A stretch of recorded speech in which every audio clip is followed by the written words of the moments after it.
சேனலை சப்ஸ்கிரைப் செய்யாதவங்க சேனலை சப்ஸ்கிரைப் செஞ்சுக்கிட்டு செய்திகளை தெரிந்து கொள்ளும்படி அன்புடன் கேட்டுக்கொள்கிறேன். வணக்கம். இன்றைய முக்கிய செய்திகள். தேர்தல் முடிந்த கையோடு மத்திய அரசு எரிவாயு விலையை உயர்த்தியிருப்பது ஏழை மற்றும் நடுத்தர மக்களின் வாழ்வாதாரத்தை சிதைக்கும் செயல் என தமிழக முதலமைச்சர் மு.க.ஸ்டாலின் கடும் கண்டனம் தெரிவித்துள்ளார்.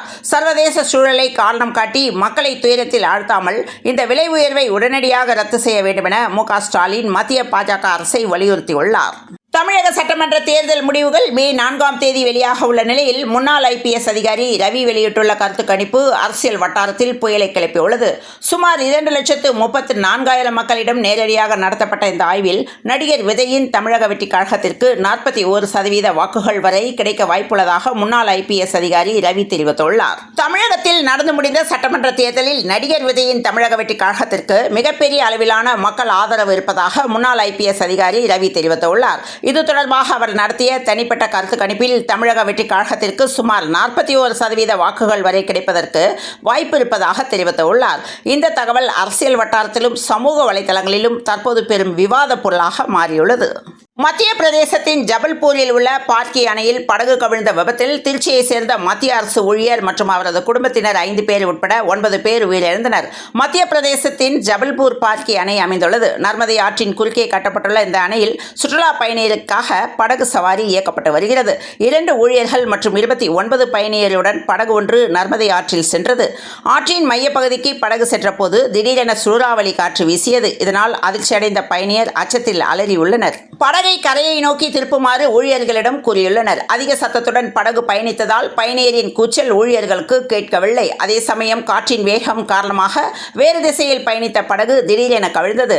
லைஃப் ஜாக்கெட் எனப்படும் உயிர் காக்கும் அங்கி அணிந்திருந்த பயணியர் சிலர் தண்ணீரில் மிதந்தபடி தப்ப முயன்றனர். இருப்பினும் முடியாமல் நீரில் மூழ்கினர். உடனடியாக உள்ளூர் மக்கள் மீட்பு பணியில் ஈடுபட்டனர். சம்பவ இடத்துக்கு விரைந்து வந்த மீட்பு படையினர் தண்ணீரில் மூழ்கிய 20க்கும் மேற்பட்டோரை மீட்டனர். முதற்கட்டமாக 4 பேரின் உடல்கள் இரவு 9 மணிக்கு மீட்கப்பட்டன. பல மணி நேர போராட்டத்துக்கு பின் மேலும் 5 பேரின் உடல்கள் மீட்கப்பட்டன.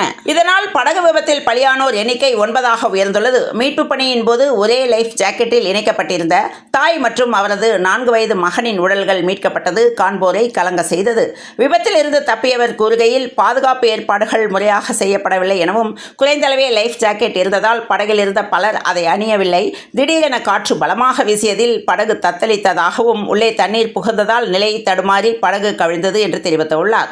நாங்கள் எவ்வளவோ சத்தம் எழுப்பியும் படகை ஊழியர்கள் கரையை நோக்கி திருப்பவில்லை என்றும் கண்மூடி திறப்பதற்குள் எனது மனைவி, மாமியார், பேரன் ஆகியோர் தண்ணீரில் மூழ்கினர் என்று வருத்தத்துடன் தெரிவித்துள்ளார்.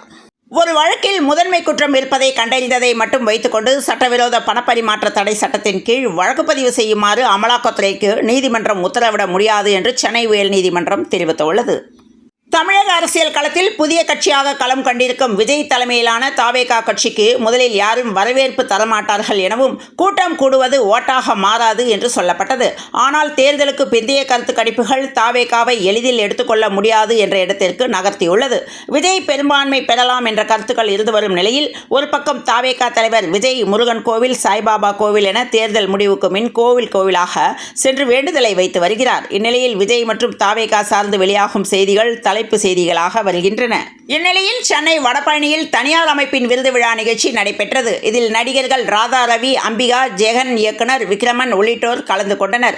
அதில் பங்கேற்று பேசிய ராதா ரவி, வேல்முருகன் மனதில் பட்டதை பேசுபவர், அதனால் அவர் நிறைய பட்டிருக்கிறார் எனவும் நானும் நடிகை அம்பிகாவும் அந்த காலத்தில் நடித்த பேய் வீடு, நாகம் போன்ற படங்கள் நன்றாக ஓடியதாகவும் என்னுடன் அந்த காலத்தில் நாயகியாக நடிக்க ஒப்புக்கொண்ட ஒரே நடிகை அம்பிகா தான் என்றும் சினிமாவில் இருந்த ஒரு சகோதரர் இன்று பெரிய இயக்கங்களுக்கு போட்டியாக இருக்கிறார் எனவும் எல்லோருமே சினிமாக்காரர்கள் தான், அவர் எதிர்த்து நிற்பவர்களும் சினிமாக்காரர்கள் தான் எனவும் ஆனால் சினிமாவை பொறுத்தவரையில் எந்த நேரத்தில் எது வெடிக்கும் என சொல்ல முடியாது என்றும் நான் பேசிட்டு கீழே இறங்குறதுக்குள்ள திடீர்னு நான் தலைவன் ஆகிவிடலாம், அப்போது நீங்கள் தலைவனாகி விட்டீங்க என்று யாரும் கேட்க முடியாது எனவும் சினிமாவில் இருந்தால் நமக்கு கூட்டம் சேரும்னு மட்டும் நினைக்கக்கூடாது, அர்த்தத்தோடு கூட்டம் சேர வேண்டும் என நினைக்க வேண்டும் என்று அவர் பேசியுள்ளார்.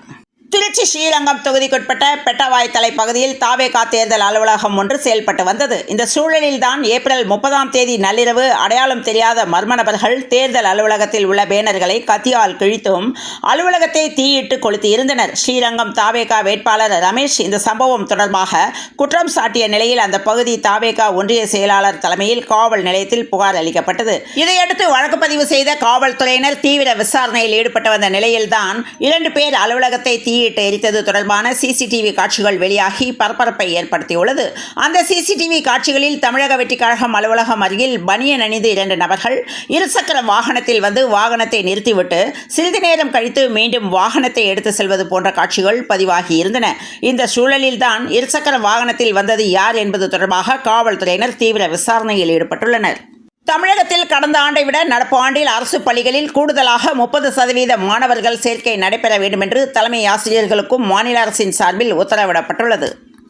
கன்னியாகுமரி பகவதி அம்மன் கோயிலுக்கு பாஜக மாநில தலைவர் நயனார் நாகேந்திரன் குடும்பத்தோடு வருகை தந்து சாமி தரிசனம் செய்தார். தொடர்ந்து சமுத்திர ஆராத்தி நிகழ்ச்சியில் கலந்து கொண்ட பின்பு அவர் செய்தியாளர்களை சந்தித்த போது கருத்து கணிப்பு மேல் நம்பிக்கை இல்லை, கருத்து கணிப்பு திணிப்பாக உள்ளது எனவும் தற்போது கருத்து கணிப்பு பற்றி பேச வேண்டிய அவசியமில்லை, மே 4ஆம் தேதி மக்களின் உண்மையான கருத்து கணிப்பு, மக்களின் உண்மையான எண்ணங்கள் கடந்த 5 ஆண்டுகளில் எவ்வளவு மோசமாக ஆட்சி நடந்தது என்பதை மே 4ஆம் தேதி தெரிந்து கொள்ளலாம் எனவும், மேலும் விஜய் கட்சி எந்த தொகுதியிலும் வெற்றி பெற வாய்ப்பு இல்லை எனவும், பக்கத்து நாடுகளில் கேஸ் கிடைக்கவில்லை என்றும் நாங்கள் வெற்றி பெறப் போகிறோம், அதனால் நான் அமைதியாக இருக்கிறோம், கேஸ் பிரச்சனையாக இருந்தாலும் பெட்ரோல் டீசல் பிரச்சனையாக இருந்தாலும் பாஜக அரசு எப்போதும் மக்களின் நலன் கருதி முடிவுகளை எடுக்கும் என தெரிவித்துள்ளார்.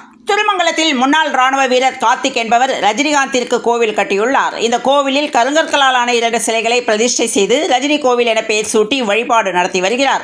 இங்கு தினந்தோறும் காலை மாலை என 2 வேளைகளிலும் பூஜைகள் நடைபெறுவது வழக்கமான நிலையில் மே தினத்தில் உழைப்பின் உன்னதத்தை போற்றும் வகையில் ரஜினிகாந்த் நடித்த பாட்ஷா படத்தில் அவர் ஆட்டோ ஓட்டுநராக வரும் கதாபாத்திரத்தை நினைவுபடுத்தும் வகையில் ஆட்டோ அருகில் ரஜினி நிற்பது போன்ற கட் அவுட் கோவிலில் வைக்கப்பட்டிருந்தது. அந்த கட் அவுட்டிற்கு பால், பன்னீர், தயிர், இளநீர், சந்தனம், தேன் உள்ளிட்ட 16 வகையான வாசனை திரவியங்களால் சிறப்பு அபிஷேக ஆராதனை நடைபெற்றது. தமிழ் சினிமா வரலாற்றின் தொடக்கம் இயக்குனர் நடராஜ முதலியார் என்றும், இன்று பெரிய ஆலமரமாக கிளைகளோடு படர்ந்து விரிந்திருக்கும் தமிழ் சினிமாவுக்கு முதல் விதை போட்டவர் நடராஜ முதலியார் தான் என்றும், தமிழ் சினிமாவின் முதல் திரைப்படமான கீசக வதம் படத்தை இயக்கிய நடராஜ முதலியார் மறைந்து இன்றோடு 55 ஆண்டுகள் ஆகின்றன என்ற தகவல் வெளியானது. திருச்சி பெங்களூரு பயணிகளுக்கு குட் நியூஸ். கோடை விடுமுறையொட்டி பெங்களூரு மற்றும் திருச்சி இடையே பயணம் செய்யும் பயணிகளின் எண்ணிக்கையை கருத்தில் கொண்டு கூட்ட நெரிசலை தவிர்க்க வாராந்திர சிறப்பு ரயில்களை இயக்க தெற்கு ரயில்வே முடிவு செய்துள்ளது. கட்சியின் சொத்துக்கள் என் பெயரில் இருப்பதால் என் உயிருக்கு ஆபத்து இருப்பது தெரிந்தும் கட்சிக்காக குரல் கொடுத்து கொண்டிருக்கிறேன். என் மீது யாருக்கும் ஆசை இல்லை, ஆனால் அந்த சொத்துக்கள் மீது எல்லோருக்கும் ஆசை இருப்பதாகவும் ஜெயலலிதாவின் உதவியாளராக இருந்த பூங்குன்றன் தெரிவித்துள்ளார். மேலும் சிலர் என்னை துரோகி, விசுவாசமற்றவன் என்கின்றனர். அவர்களுக்கு தான் இந்த பதிவு. நான் எதற்கும் ஆசைப்பட மாட்டேன், உரிமை கோர மாட்டேன், யாரும் பயப்பட தேவையில்லை எனவும், இனி என் பயணம் ஆன்மீக பயணமே என கூறி அவர் வீடியோ வெளியிட்டுள்ளார். ஓட்டு எண்ணும் அறையில் சீருடையுடன் அல்லது சீருடை இல்லாத போலீசாரை அனுமதிக்கக்கூடாது எனவும், தேர்தல் நடத்தும் அலுவலர் அழைத்தால் மட்டுமே அவர்கள் உள்ளே வரலாம், இல்லையெனில் உள்ளே செல்ல அனுமதி இல்லை என தேர்தல் ஆணையம் அறிவுறுத்தியுள்ளது. தமிழக அரசு குறிப்பிட்டுள்ள ஒருமுறை மட்டும் பயன்படுத்தக்கூடிய பிளாஸ்டிக்கை கோயில் திருவிழாக்களில் பயன்படுத்தக்கூடாது என உயர்நீதிமன்ற மதுரை கிளை உத்தரவிட்டுள்ளது. மறைந்த முன்னாள் முதலமைச்சரும் அதிமுக பொதுச் செயலாளருமான ஜெயலலிதாவின் உதவியாளராக இருந்த பூங்குன்றன் அண்மை காலமாக தெரிவித்து வரும் கருத்துக்களால் அவர் மீது அதிமுக தலைவர்களால் விமர்சனங்கள் முன்வைக்கப்பட்டு வருகின்றன. இதற்கு பதிலளிக்கும் விதமாக தனது குடும்ப பின்னணி, ஜெயலலிதா அவர் மீது வைத்திருந்த அசைக்க முடியாத நம்பிக்கை மற்றும் கட்சியின் எதிர்காலம் குறித்த தனது கவலைகளை சுட்டிக்காட்டி நீண்டதொரு விளக்கத்தை அவர் அளித்துள்ளார். தாவேகா தலைவர் விஜய் இன்று வேளாங்கண்ணி புனித ஆரோக்கிய மாதா பேராலயத்திற்கு வருவதாக அறிவிக்கப்பட்டதால் அங்கு அதிகாலை முதலே ஏராளமான பக்தர்கள் குவிந்த நிலையில் விஜய் வருகை திடீரென ரத்து செய்யப்பட்டதால் ரசிகர்கள் பெரும் ஏமாற்றத்தை சந்தித்து உள்ளனர். ஈரான் மீது புதிய தாக்குதலை நடத்த அமெரிக்காவும் இஸ்ரேலும் திட்டமிட்டு வருவதாக தகவல் வெளியாகியுள்ளது. மேற்காசிய நாடான ஈரான் மீது அமெரிக்காவும் இஸ்ரேலும் இணைந்து போர் நடத்தி வருகின்றன. 60 நாட்களை கடந்துள்ள இப்போர் அமைதி பேச்சுக்காக தற்காலிகமாக நிறுத்தி வைக்கப்பட்டுள்ளது. இந்நிலையில் ஈரான் மீதான தாக்குதல் தொடர்பான புதிய திட்டங்கள் குறித்து அமெரிக்க அதிபர் டொனால்டு டிரம்புக்கு சென்காம் எனப்படும் அந்நாட்டின் இராணுவ மத்திய கட்டளையகம் விளக்கமளித்ததாக கூறப்படுகிறது. இந்நிலையில் ஹைப்பர்சோனிக் ஏவுகணையை பயன்படுத்த அமெரிக்கா திட்டமிட்டுள்ளதாக தகவல் வெளியானது. சென்னையில் இன்று 22 கேரட் ஆபரண தங்கத்தின் விலை சவரனுக்கு 640 ரூபாய் அதிகரித்து 1,12,000 ரூபாய்க்கும், கிராமுக்கு 80 ரூபாய் அதிகரித்து 14,000 ரூபாய்க்கும் விற்பனை செய்யப்படுகிறது.